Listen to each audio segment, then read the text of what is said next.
అభినందనలు అధ్యక్ష.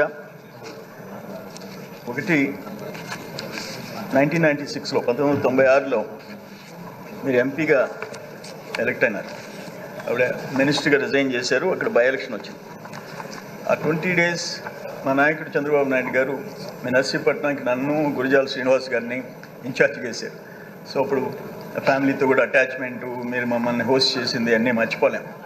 మా సిస్టర్ కూడా ఒక మాట అన్నది, మీకైతే మీ ఫేస్లో నేను చూసాను, మీరు ఎంపీగా పోవటం మీకు ఇష్టం లే, మంత్రిగా లోకల్ పాలిటిక్స్ స్టేట్ పాలిటిక్స్ మీకు ఇష్టం, అయినా పార్టీ డైరెక్షన్ వెళ్ళిపోయినారు. అప్పుడు మా సిస్టర్ కూడా ఒక మాట అన్నది, మీరు తొందరలో మంత్రి అవుతారన్నా అన్నది. జస్ట్ నెక్స్ట్ మంత్లోనే మంత్రి అయినా. అటువంటి అటాచ్మెంట్ మీ పేరులోనే, అయ్యన్నలోనే అన్న ఉంది. ఇంకోటి ఏంటంటే మీరు కావటం మాకు సంతోషం, కానీ ఇంకోటి డిసప్పాయింట్మెంట్ కూడా ఉంది.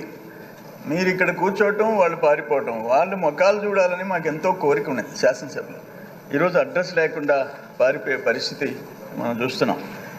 అయితే ఇక్కడ ఒకటి ఫైర్ బ్రాండ్ ఈ సభలో స్పీకర్గా political super star Chandrababu Naidu గారు సభానాయకుడిగా, పవర్ స్టార్ పవన్ కళ్యాణ్ గారు డిప్యూటీ సీఎంగా. బహుశా ఇది రేర్ అసెంబ్లీ, ఇది ఒక మోడల్ అసెంబ్లీ కింద మేమందరం సభ్యులుగా వచ్చేదానికి అవకాశం వచ్చింది. ప్రతిపక్షం అనేది ఉంటే చాలా బాగుండేది.